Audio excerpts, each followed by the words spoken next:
Welcome to Day 3 of Week of AI by TeacherGoals.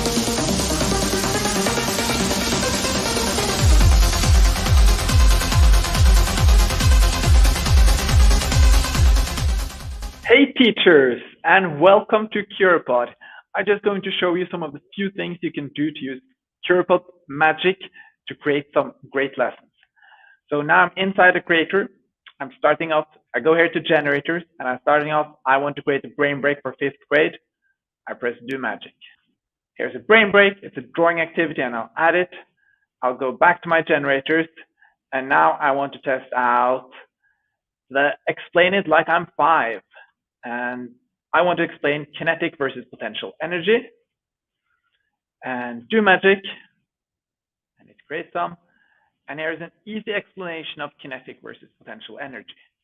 I'll go back and I want a would you rather activity. My topic is animal habitats, and I'll do magic. Now it creates a would you rather question you can use for the topic animal habitats. These are some ways. We have so many generators here. You can have fun, generate really interactive, engaging lessons. We also have an AI accelerator program open for applications to schools and districts, which will be an amazing opportunity for everyone to learn more about AI. Thank you everyone for trying out AI, and have a great session.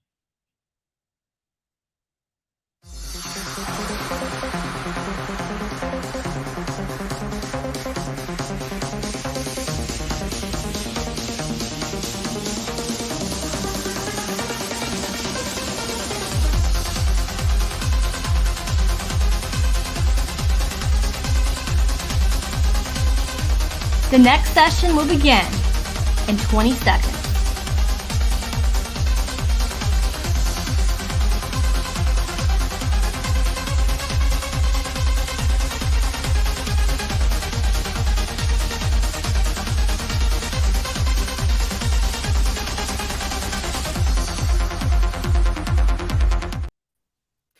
Oh man. You're not. I gotta get my filter fixed. You're so I love it. Hey, That's awesome. Erica, Yes, love. you're the best. you You're the best co-host. know I love my puns. So a little bit about Dan. Dan, which obviously he's here. I forgot to put you under, man. So my man Dan here is a big Star Wars fan. So I thought I'd pop out with my Yoda filter. His dog is actually named Wicket. So trivia. Nice. Wicket is hilarious because I have a little mini schnauzer, and I was in the same mindset. I wanted to name her Wicket. So a little bit of Star Wars trivia. Who is Wicket in Star Wars? Ooh, look at you. I love this filter. But in all seriousness, I'm gonna go to Onward. This is the way. Thanks, John. Yes, it is. this is the way. Oh yeah. Wait. Oh, that's wonderful. Do I got a baby? Oh, you can't see it, but I have a baby Yoda on my back. That is awesome. Yeah. Oh, I love it. You're so We'll fun. just switch to this one. I'll have the little baby Yodas on my cheeks. All right. So It's so bright. Who knows enough Star Wars stuff. I don't even think Dan has Star Wars in there, but like, you Oh know, my goodness. I just had to because I know you're such a big fan. I'm a huge fan. I love Mandalorian. I'm like so up to date on every Star Wars that has been made. So not as big of a Harry Potter nerd, but when it comes to Star Wars, I think we have a fellow nerd right here. Elena just says, not ashamed to say it, but I attended a few Star Wars conventions. That's That's awesome. I didn't know that. That's awesome. All right. So Love it. Going to quickly give your background. So Daniel Jones is a middle school social studies teacher and reading and language arts teacher. He's a master flip educator and has been teaching in the classroom for the past 18 years. He is an FLGI International Faculty Member, Master Flip Educator, and author of Flipped 3.0, Project-Based Learning, an insanely simple guide. He earned his master's degree from the American College of Education in the area of curriculum and instruction with a specialization in digital teaching and learning.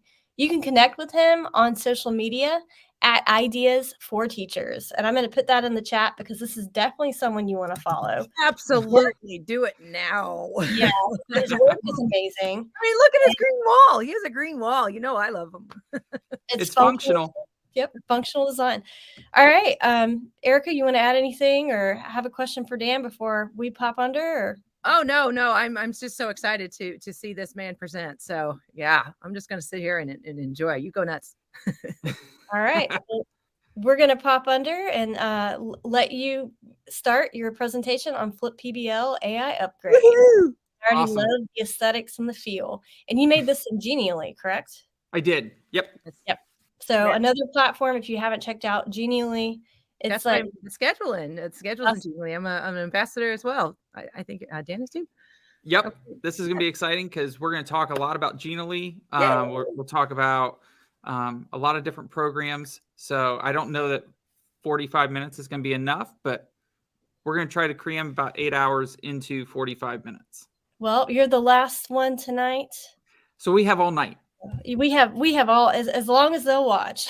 So just kidding, guys. We will cut off at 8:00. So we're gonna pop under and turn it over to you. Awesome.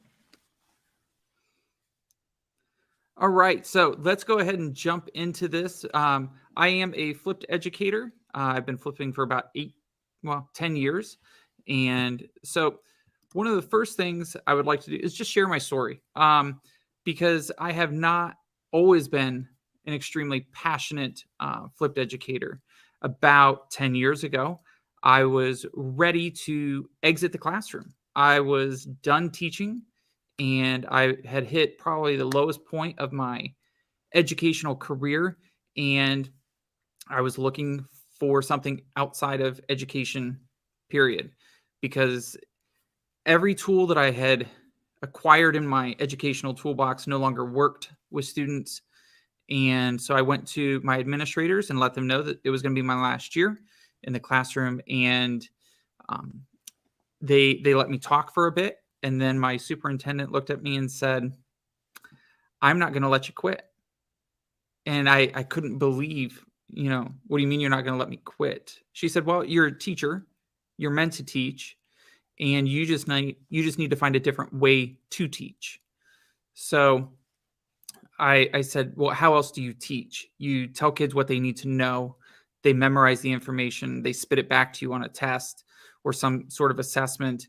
And then you press repeat and we do it all over again." I said, "That's not working." And I'll never forget, both my principal and my superintendent were sitting there, and they looked at me and they said, "We don't know how you're going to do it differently. We just know that you will find a way." So I typed in new and innovative teaching methods. And sure enough, one of the first things that came up was flipped learning. And so the more I read about it, I was like, okay, this is the way teaching was supposed to be done. And it's the way we haven't been doing it. And I don't understand why we've been doing it the same way for the past 150 years when this is the way it was supposed to be done. Because what it did was it reignited my passion for teaching, and it kept me in the classroom. And all of a sudden I saw purpose for doing what I was doing. And over the course of that time, we needed a new definition, because flipped learning over the course of 10, 15 years has grown and changed, as it should, because it's not static. It is a constantly evolving power source for your classroom. So a few years ago, it's a new definition was created so that we all could be working from the same definition of what flipped learning is. So it was called Flipped 3.0. And what it is it is a framework that enables educators to reach every single student. And just that thought in and of itself is a powerful statement. To be able to reach every single kid sitting in your classroom is something that I I had only dreamed about and only wished that I could do. But now, because of the structure of a flipped classroom, I have the time to actually do that. So by introducing those course concepts either before class or in an independent setting, students then could come to class prepared to actually use that information. So it allowed educators to use class time to guide students, which was what I wasn't able to do previously in a traditional setting. I wasn't able to actually work as much with kids. We were sending a lot of the hard stuff home, and that's when they actually needed their teacher the most, was when they were going through the content and applying what they learned. That's when they needed me, their teacher, not standing up front just giving notes or telling them a fun anecdotal story about the content. That's all great, and they need that, but that's not the best use of my classroom time. My best use of classroom time would be me actually working with the kids, because that's what I got into education to do, was work with kids, not lecture. And so the process of flipping a class, there's really two spaces. There's the independent space, and then there's the group space. So I want to walk you through what the independent space looks like. It's where students are actually able to work through content independently. So whether that is something that's done in class and students are able to work independently in the room, or it can be stuff that is done at home and they can work independently at home. Great thing about this, and one of the things that really resonated with me, was the fact that I always took notes slower than other kids when I was in school. And to kind of date my educational experience, I was the kid who raised their hand and asked for the transparency to be taken off of the overhead so that I could write down what the teacher had already written down 5 minutes before.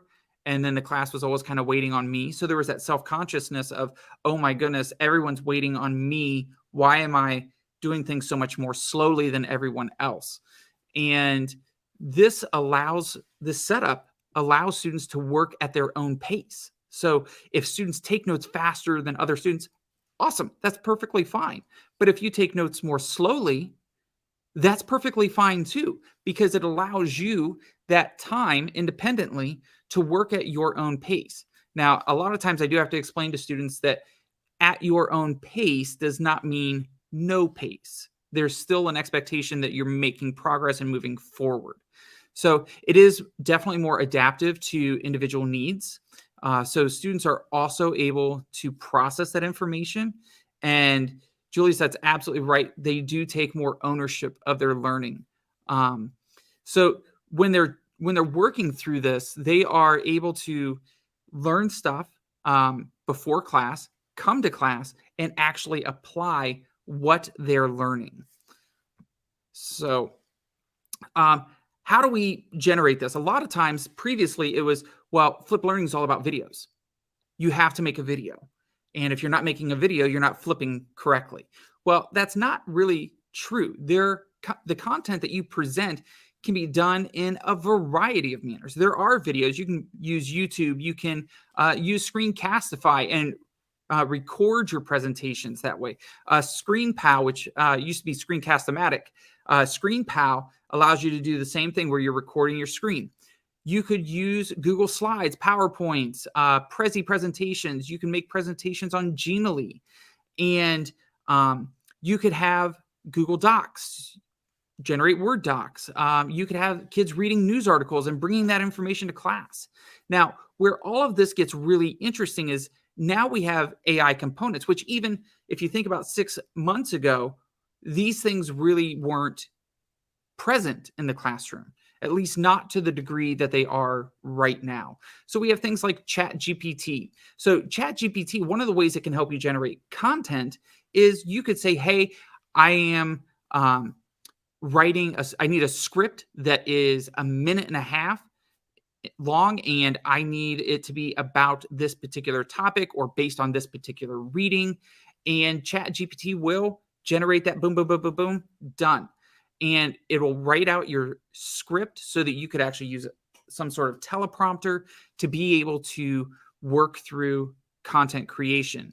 You can use DID and actually create avatars, which the students are going to love, because you can upload Pixar characters that you've created in other AR or AI programs.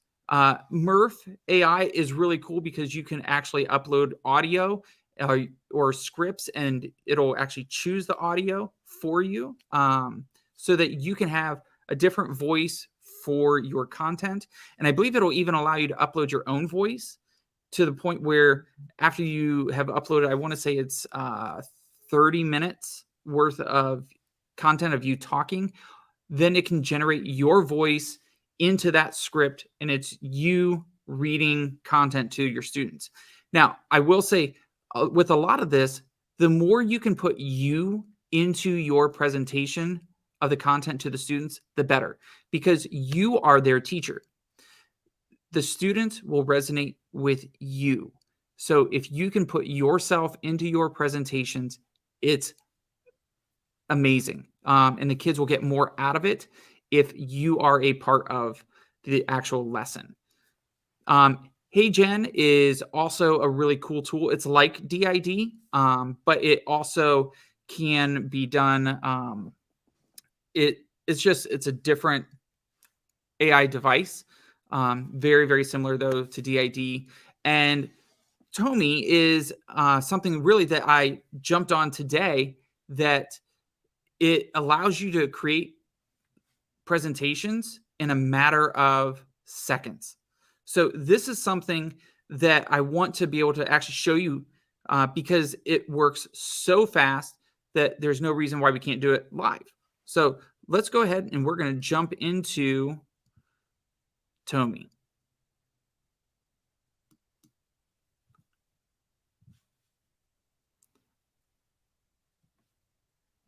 Maybe.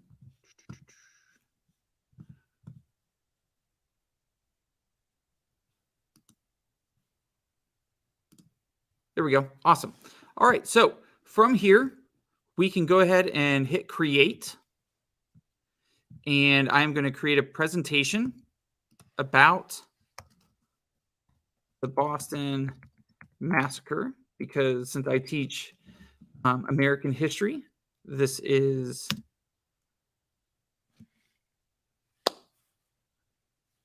all right. And it's generating our different slides, throwing in some pictures to go with that information. And I will say the pictures are not awesome, but they at least give you some place to start. And as you can see, the entire 8-slide presentation is done. And if we go back to slide 1, this is a slide all about, what they can expect throughout the lesson. From here, these images, I would definitely replace them. And you can easily create something in Midjourney, and we'll talk about that here in a few minutes. But this is just a fantastic tool that if you're in a pinch and you really need to get something done and done right now, it's a great tool. But it's also a fantastic tool where if you're just kind of drawing a blank and you're like, I really don't even know where to start in generating this, you can use this tool and get your slide deck built very, very quickly. All right, so the process for the group space. This is where the fun of everything really is, because this is the space where students are able to apply what they're learning, and they're able to really figure out, what do I know? What do I have questions about? What am I confused with? And so the teacher actually gets to work with students as they're applying information. Like I said, it's real-time clarification of misconceptions. One of the biggest changes, though, for me was a lot of times previously homework, you would assign certain things, and then all of a sudden, they would bring their homework in, you'd grade it and see, how well do they understand this information. And a lot of times those grades go into the grade book. Well, I'm going to say that's wrong. Practice should not be graded. And the activities that are a part of the group space are non-graded. This is where kids get to have that freedom to explore what they know and what they don't know, with the freedom of being wrong. Being wrong is okay, because that's a learning opportunity for them to move forward. So this space, it is both active physically as well as mentally. It's not everything has to be movement, but it does need to really cause them to think and process information so that they are active in mind. So taking you through some of these different activities that you see here, the student here that has all of these Post-it notes on his face, it's a game I call Post-it. And I give each group a set of Post-it notes, and I ask them to go through their notes. They put one note on each Post-it, and the first team to cover one of their classmates' face in Post-it notes, they win that portion. But then we get to go through and we take each group and we're going to put Post-it notes up on the board, and we're going to evaluate the information that they put down. Is it accurate? Is it duplicated? So they have to, one, have the most unique information that is accurate. And it teaches students how to evaluate the content that is being shared. The other activity where you see looks like it's in a gym, we are playing life-size Hungry Hungry Hippos. We have pieces of information because it's social studies. There are different events, and there's a different event taped to each of the balloons, and the kids are on scooters. You have somebody that's holding their legs and driving them into the balloons. They've got to gather all these balloons together, bring them back to their team, and then they have to put that information in sequential order. So it teaches them timelines, and it really helps them to focus on order of events. So the other game I have is called Walk the Plank, and it's a game where kids are given, again, pieces of information out of order, and they have to reorganize themselves without falling off of the board. And it teaches them, sequence of events. One of the favorite games of the class is the unfair game, and it's very much a competition of who can get the right answer between two teams. And then they have the option of keeping the card or giving the card to the other team.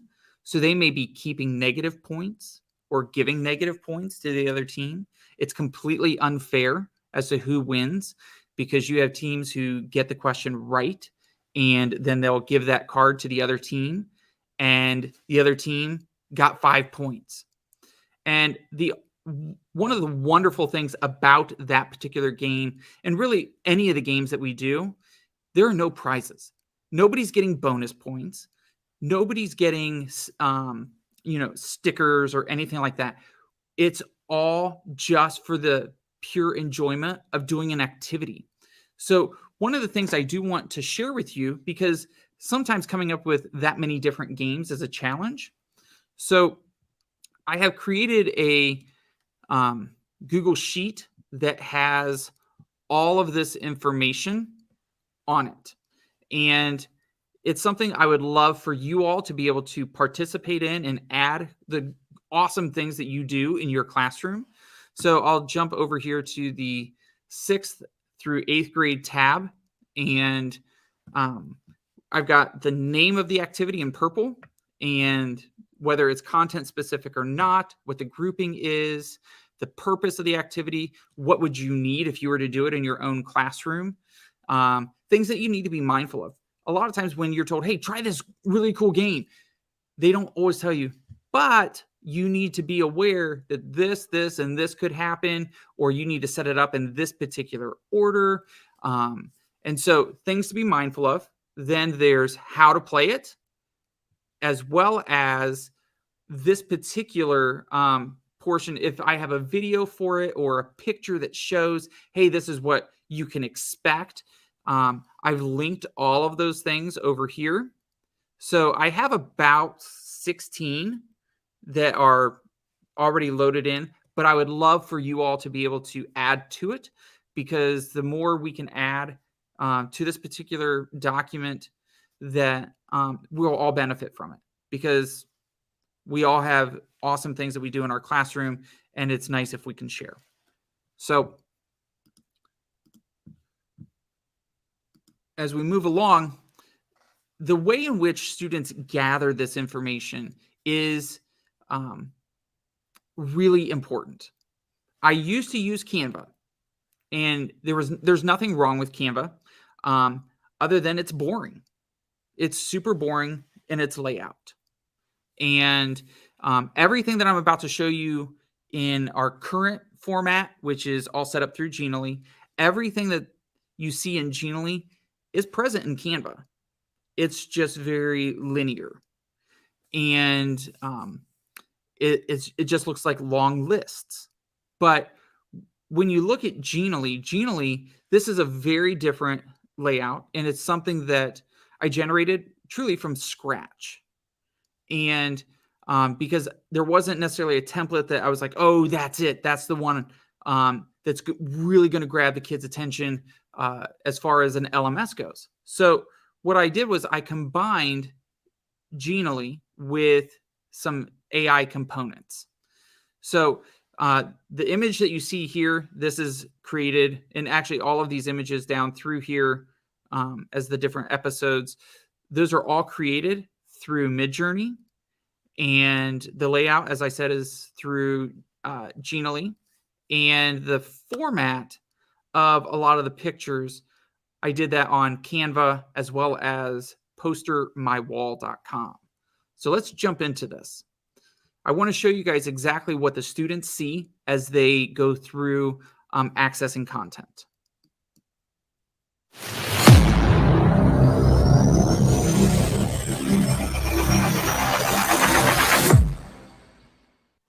So that's their welcome screen. I wanted it, again, to have very much of like a streaming feel to it. So the students will select their class, and each of these posters would be a unit of study. So students are actually able to see everything that is going to be covered throughout the course of the year. And then we're going to jump into the Bill of Rights. So they just click on the play button. It takes them to this particular home screen. And there is actually a lot packed in to this particular home screen. So some things that you'll see there, if the students click on just the Bill of Rights, they're going to get a pop-up window that's going to show the essential question for the whole unit, as well as every single driving question for the individual lessons. The awesome thing about that is you could use that to have students doing research prior to even beginning the unit. You have them look up all of those different questions, and they're going to walk into the unit of study with knowledge. They're going to know something. And it's not like, ooh, I've never heard of this stuff before. They're going to do research. They're going to gather some information, and they're going to be well equipped to be successful. So when we go back here, this is what that looks like. So to click on the Bill of Rights, and this window is going to pop up with all of the different questions that are going to be covered throughout the entire course of this unit. Now, if we were to click on episode 1, that's going to take the student to this page. And everything that they're going to go through for this particular lesson is right here. So there is a video. So if they clicked on play video, it's actually going to take them to a Kahoot lesson that I have made for them. And the awesome thing with Kahoot lessons is that it allows students to still have the feel of playing a Kahoot, because you can embed questions throughout the course of it. But you're also able to put in your slides as well. So awesome integration of the two. Then, well, you know, I'm going to pop over to this so you can see the layout. So they will have the Kahoot. They will have options of a slide deck. So if the students click on this image icon here, it takes them directly to the slides. The download arrow takes them to a required reading piece. The bonus features is going to take them to guided notes. So if that's something, especially if a student's on an IEP or something along those lines, they're able to access guided notes. Then their quiz, because they actually have 2 quizzes, I'm a huge fan of mastery. And so students will have the option to take the first quiz. And if they don't score what I would say is an equivalent of a 3 or a level of mastery, then they have to take the second quiz because they have to master the content. It's not an option. And they will continue to go through quizzes until they master it. And one of the awesome things is ChatGPT allows me to take the required reading and I can say, all right, ChatGPT, I need you to generate a 10-question multiple choice quiz and tell it multiple choice needs to be A through D options. And I want an answer key to go with it based on this reading passage. And then I'll dump in the reading passage, hit generate, and boom, done. Takes it all of 2 minutes to do. And then it's a matter of inputting that information into a Google form so that it can be logged, tracked, and I can take that information and move it to our grade book. So what does this all actually kind of look like? So if we go through the slides, it'll just pop up a slide deck. Here's the required reading, and one of the things you can do is you can actually embed for you, the teacher, to read the information to the students. Because the thing that you have to be mindful of, especially in a flipped classroom, is that not everybody's reading on grade level. And a reading assignment like this is going to be challenging. So you need to be mindful of that and actually take that into consideration. Read the content to your students so that all they have to do is hit here, Mr. Jones reading this passage with you, and it'll guide you or guide the student through that content. So it allows for different layers to be built in because some students may not necessarily need to have me read it to them. So they don't even have to click that. Let's jump back here. Bonus features, like I said, those are their guided notes. So that'll pop up. Then the setup of this one, it already has the driving question for the lesson. So we have Unit 8, Episode 1, why was the Constitution so difficult to ratify? Well, then we give a cast of characters. Who all are the students going to meet throughout the course of this unit? They have all of those characters listed here. Where does this lesson take place? They have all the different locations. And again, these buttons here take students to their quizzes. Now, every episode within a lesson has extras. The extras are what the students are going to do for their activity. So students are going to be presented with a video that they can watch in class. It may be Race to the Chairs, which is another activity that we do. Super fun, gets very chaotic, but I firmly believe that a classroom that's not in chaos, organized chaos, let me restate that, organized chaos or intentional chaos. The students, they need to be up and moving. They need that energy. So, but I'll present information here. Usually there's some questions, and then students, I have Google Classroom linked. So all they do is click on the icon and it takes them to their Google Classroom where they can type and respond to peers if that is the particular lesson that we're looking at.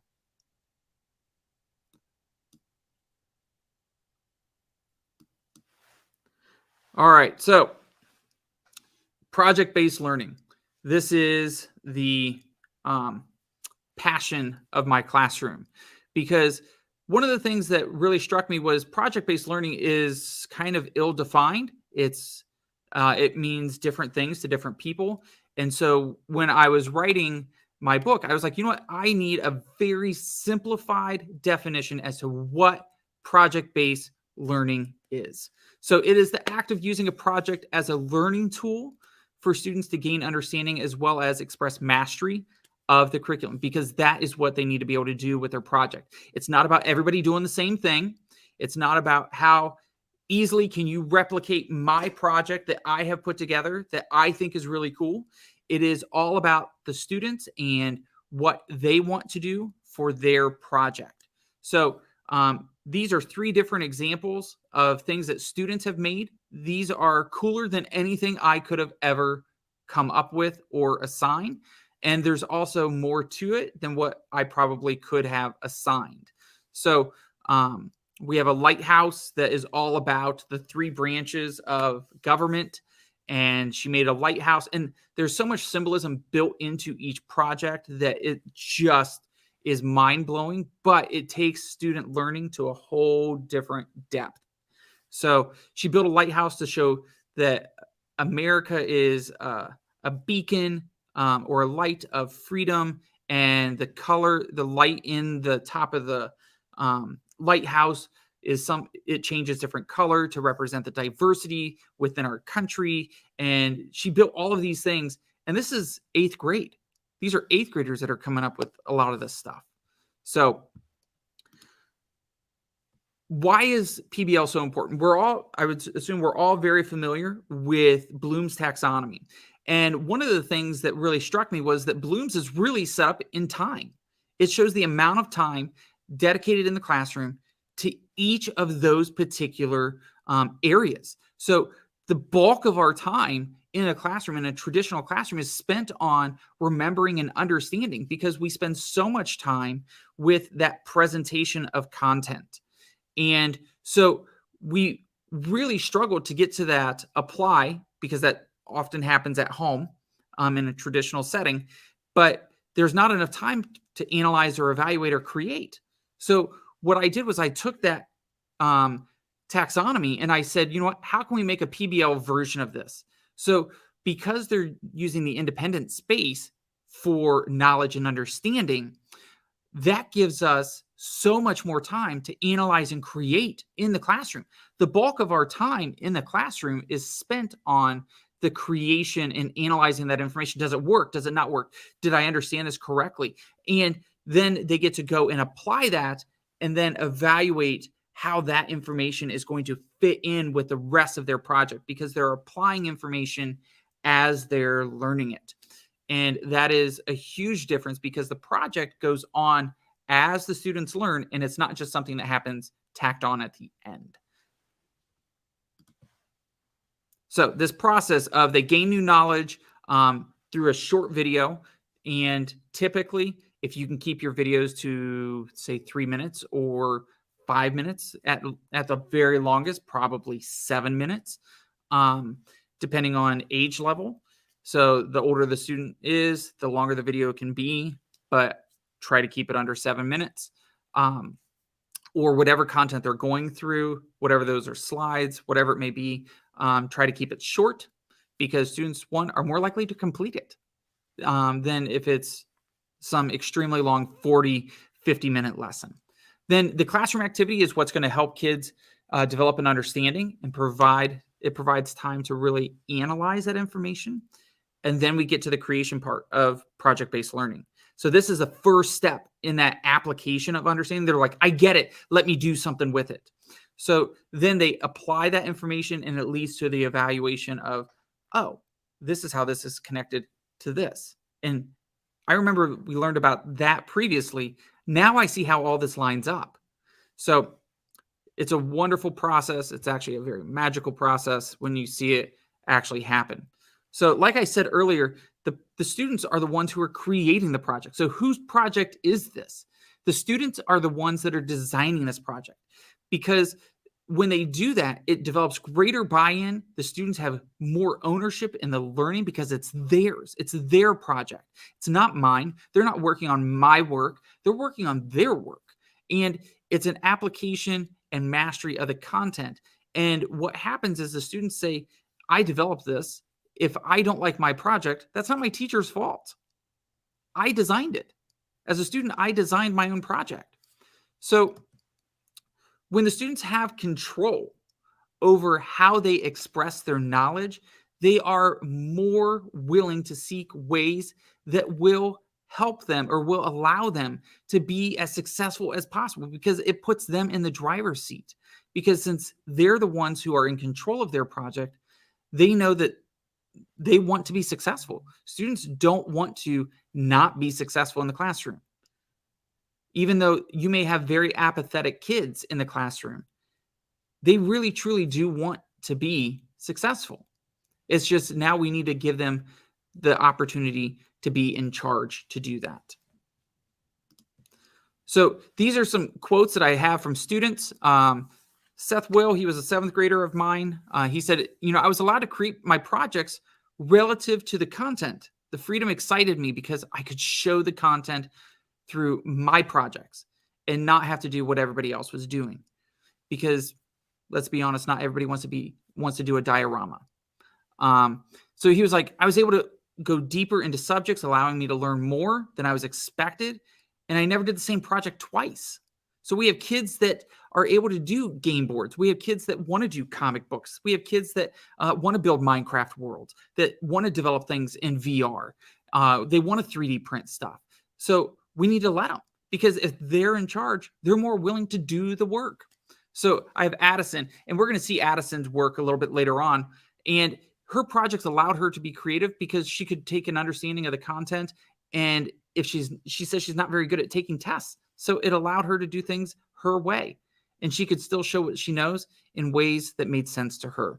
So again, it's always important that they're not doing crafts. Everything that they make is tied to content standards. All right, so AI upgrades. ChatGPT, Midjourney, I want to very quickly walk us through how do we make this happen. Project development can be really hard for some kids. And because I allow them to use their passions and interests in developing them, sometimes they're like, okay, how do I use, what I'm interested in to be about westward expansion? Well, this particular prompt, it's really important in ChatGPT that you assign roles to ChatGPT. You tell it what it is. So you tell it you're a middle school student and that you're designing a project about westward expansion. You're allowed to incorporate your passions and interests. Your interests and passions are, and then tell it what its interests and passions are. So it knows what kind of things to work with.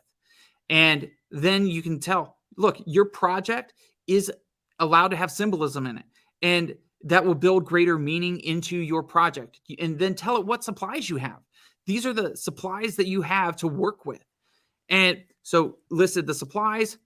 ChatGPT comes back and says, all right, why don't you create a game board that takes players on a journey through westward expansion? And it can be made using these particular items. You can incorporate these particular symbols. And then you're like, okay, I get it. I like the project. What else can you tell me? So what can you tell me about, and you can even ask it for like 4, 5, 6, however many project ideas. What can you tell me about number 1? Well, and then it goes through a detailed response as to what all is included in that particular game. All right. So can you give me a supply list for the project? And then it does. It tells you, okay, this is what you'll need. This is what those items will be used for. Awesome. But if there's one thing that kids really, really struggle with, it's time management. How am I going to get this project done on time? Well, we need to tell ChatGPT, look, I've got 2 weeks to get this thing done. So how am I going to get it done? Generate a calendar for me. And it does. It'll tell you, week 1, this is what you need to do. Here's what you can do on the weekend. Week 2, go through these things. And here's the following weekend. So it will lay out a calendar for your students. Now, Midjourney. Midjourney is awesome. I love the images that it creates, and it gives students a ton of freedom. Now, I will say it's most likely blocked in classrooms because it runs through Discord. And but students love to use it because it's run through Discord. And so one of the things that I've done here is I've laid out kind of some things that you can use in your descriptions of images in Midjourney. And so I'm not going to go through all of those, but those particular prompts, when you put that into a prompt, I asked it for a British Revolutionary War soldier wearing their red uniform, standing in a line at night. I would like cinematic lighting because I think that's cool. I want a close-up shot I'd love it to be very much like it's in a movie, so a movie angle, and why don't you throw in a portrait blur? So when I gave it that prompt, this is the image that it created. I was like, all right, that works. And so then I took this image and I put it into postermywall.com, and they have a ton of different layouts that you can use, and it turned it into this. So Boston Massacre, lesson 7. And that is the image that I used for episode 7, unit 4, about the Boston Massacre. Now, you can also use Midjourney to mash some images together. So I took a picture of myself as well as Indiana Jones. I love Indiana Jones, love the story. And I said, all right, combine or blend these two images. And it turned out something like this. So at times it can be creepy, but it can also be kind of cool. Now, this particular slide here, this is my student's work. She was able to take Midjourney. She loves horror films. And she was like, all right, how can I take my love of horror films and combine it with what we're learning in social studies? I was like, well, you need to explore Midjourney. And so she took different characters, different horror film characters. So we've got the Joker, we've got Chucky and Jigsaw, and she was able to put those together, and she was able to rewrite the stories of each of those characters, because we're looking at George Washington, Joseph Martin, Benjamin Franklin, and rewrite a movie that would be about that particular character. So she's able to include content as far as a content description on the back of the movie case.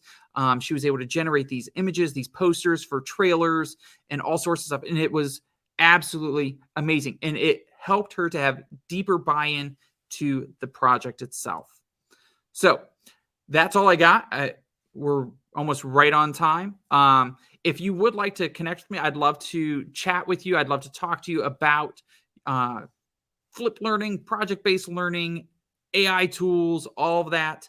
You can scan the different QR codes, connect with me on Instagram, Twitter, LinkedIn. Feel free to shoot me an email, and we can connect that way. But hopefully this was helpful, and I'd love to be able to address any questions that you may have at this point. All right. Any questions from our viewers? I love the fact that you got or that you have students like using AI. They're jumping in. They're creating content, and the prompt that you gave was fantastic. Like just it's fun. And the thing is, if students can take that ownership and be like, you know what, I made that. And one of the things that I love telling the students is, you know what, if you do really cool stuff, I'm going to share it with the world, and I will post it. And, Addison, when I told her, hey, guess what? Your work's going to be in a book. Yeah. Mind blown. I mean, and that just took her buy-in to a whole nother level. And it is. Pride. It's featured in the AI classroom book. So yeah. All of this is in there with the description of how he did it. And then you got it firsthand from Dan today. And I was glued the whole time. But the prompting, just the whole time you were presenting on that prompt, I'm like, ooh, what's an acronym for that? Like, how can we, I'm like, PBL, L would be list. It was so good. I was like, L would be list your supplies. Yes. No, this is one that everybody needs to watch. I took so many pictures. I was trying, and there were so many comments. I had to keep up with the comments as I'm taking pictures of your quotes. When students have control over how they express their knowledge, they are more willing to seek ways that will allow them to be as successful as possible. Gives them, you already said that, but it's like, wow, dude, you're so great. That was so good. That was so good. And I think it's something that there's so much that was said that will help the fear for so many teachers, and all those things we've talked about quite a bit, because you nailed it. Okay. Well, thank you. I'm tired because it was so good. We could just like all of you guys that are presenting this week, the presenters we have that follow, I wish we could just create a school and, just collaborate and work together, because like I'm out of the classroom now, but I taught history last year, all the way up until last year. I was teaching 8th and 11th grade history. And if I would have known that we were kind of teaching some of the same things, I would have totally reached out to you and been like, what can we do? Yes. Yeah. Yes. And that's another huge thing, is the ability to collaborate with other teachers. It just takes things to a whole different level. And there are some things that I don't know everything about. So if I can find an expert on that particular topic, even better. Because when we were studying the Declaration of Independence, I was like, all right, who would be the top person to talk to my kids about the Declaration of Independence? So I reached out to the National. Sorry. Well, I reached out to the National Archives, and I was like, hey, would you guys want to Skype with us about, the document? They're like, well, we've never done that before. So sure, let's try it and see if it works. And I mean, my kids were asking questions, and I'll never forget this. One student asked, what happens to the Declaration of Independence at night? Oh. And it goes to sleep. Well, the presenter was like, if I told you, I'd have to kill you, because that is top secret. We cannot reveal that information. And of course, the kids are like, whoa, that's awesome. Did they make a movie about that? They did. But no one actually knows. It's top secret. Nobody knows what happens to the Declaration of Independence at night, where it goes. Wow. And so, I mean, I started connecting with the U.S. Capitol. I did get a call from the White House. Never forget that. I was in Target and looked down my phone, and it said the White House. And I was like, ooh, I got to take this. So, but sadly, the president wasn't able to meet with my students. But we did get the White House Historical Association. So that was cool. So we've been able to connect with a lot of different people over the years to bring that. And so collaboration is a huge asset to the classroom. And I think the message our viewers should take is, if you have an idea of someone that you want to connect your kids with, ask. Oh my goodness. Just ask. I did all that through email. I just sent an email. Yeah. Let's see what happens. The worst thing that can happen is they say no. Exactly. And then you're no worse off. Exactly. I know. Yeah. But how awesome is it when they say yes? I know. It's so awesome. It's a very awesome. Yeah. Yeah. I know. I've always say the same thing to my students. I'm like, what's the worst that can happen? They say Right. no. Yes. Always ask. Oh, that was wonderful. Yeah, I could pick his brain all night. The Genially stuff too. I love that people are, Genially is wonderful. And I'm a little biased. I am a ambassador, but I'm also a huge Can fan. We're both ambassadors. Yeah. But it has unique things to it, and interactivity is unparalleled. Yeah, the interactivity, just even the schedule, but even your presentation, and if you want to do a game for the classroom, the templates. Oh my goodness. Yeah. And Eileen, who runs the community, she is so great. She's wonderful. So yeah, jump on in and play. Yeah. I was able to build an actual video game. It was a Marvel 8-bit, old school Nintendo video game, all in a Genially template. And you can put the music to it. You can find 8-bit characters online, import those images into your game, embed questions, all sorts of stuff. And the kids don't even realize that they're studying because they're playing a game. Exactly. And then they're like, can I play it again? Yes, you may study again. You are more than welcome to. Oh my gosh. I know. That's so true. Every time I use it, my kids get so excited. They're like, oh, this is going to be fun. And the thing is, the kids, it resonates with them because you made something for them. You took their interests, they were part of the equation when you created that, because you're like, my kids will think this is cool. Right. Absolutely. Right. And they do. And they absolutely do. I'm actually making one of my breathing bubbles in there, and it's literally a bubble floating in the sky, and just the animation too. So, but it's just so great that we have all these tools, because, I app smash them all. And like someone said earlier, they design in Canva, they bring it into Genially. That was Yeah, well, that was you. I should have known. Yeah, I feel bad. I'm a huge fan of all of them, Well, I mean, I'm creating a doing mid-journey, so. putting it in Canva or putting it in Poster My Wall, and then bringing it into Genially. Right. And so, I mean, there's so many layers that you can put your content into. Yes. And it does nothing but support the learner in the classroom. Right. There's no competition. Like this, they're all incredible tools for different reasons, and app smashing them makes it even better. I've been using Canva. I'll design it in Canva, like a slide. Like, let's say you don't want a text heavy slide. So I'll have the icons, but when you click on it, it's interactive and it pops up and so I'll design that in Genially. Then I'll embed it back in Canva. So when I'm doing a presentation, I can do the Canva live and it's interactive Genially. So I'm like clicking around on it in the presentation. So it's just, yeah. I bring in DoInk and I put myself in there, so bring in your green screen app. So, Absolutely. This is why we don't sleep, right? Dan, you probably don't sleep either. I have a really hard time shutting my brain off. Too many ideas, too much fun. I have way too many tabs open. Yeah, that is so true. Oh, Christy, that's funny. Yeah, for UDL, not text heavy. It's funny because the graphic that I made in Canva and then put in Genially for the interactive buttons was on UDL. So that was intentional. Awesome. Gosh, we could nerd out all day with this, but we have to get on with our day. Get on the road. Yeah, my kids will be excited that they can be loud again in the house. They've been orderly that they must be little mice until 9 p.m. But one more time, I just want to thank our sponsor for today, CurePod. It's amazing. You saw it in, I believe, 2 of the 4 presentations tonight. Mm-hmm.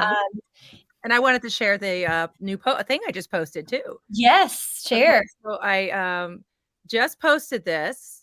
Hopefully it went through. And let me quickly show you. Okay, so on my page and Amanda's as well, you will see, and probably TeacherGoals soon, this post. Win a chance for a free copy of AI Classroom while attending, watch replays, or watching the replays of the week of AI. Please take screenshots. Takeaways, screenshots. And I know Tanya was doing that earlier. Anything that you have learned, your takeaways, because those takeaways really help people to dive into the ones that they really want to dive into, or you learn so much just from this process of people posting. So please do that and tag all these people and share the hashtags and all the good stuff. So thank you for doing that. And you have a chance to win a copy of this amazing book. Copy of the AI Classroom. And when you're tagging your friends, you're tagging them, you're giving them an opportunity to join a free week of PD at their own pace. It doesn't have to be this week. It doesn't have to be next week. Whenever school's out and you've got time to sit back and actually dig into some of these tools, some of the chaos from the day-to-day grind has stopped. I have fun playing around with it. It's a fun activity or project over the summer to play and revamp things. So if I were going back into the classroom next year, I would definitely be using a lot of stuff from your presentation, Dan. So yes. Well, thank you. I am. My lesson plans are written now for the next few weeks. I'm done. I love it. I just cancel everything else. This is going in. Love it. All right. So our $25 Canva gift voucher goes to Tanya. Thank you for posting the challenge on Heather's session. And again, guys, take pictures, take screenshots, share tidbits of what you've learned, post it on social media, tag TeacherGoals, tag your friends, tag everybody, tell everybody. And we're looking at that too. We're giving away more copies of the AI Classroom. And don't forget to get your copy or your own very own commemorative week of AI / imagine wearing this shirt for $25. You're also put into a raffle to win a class set or a school set of books, a free hour of PD. We have more copies of the AI Classroom we're giving away. We have more Canva print vouchers. We have licenses to CurePod and more.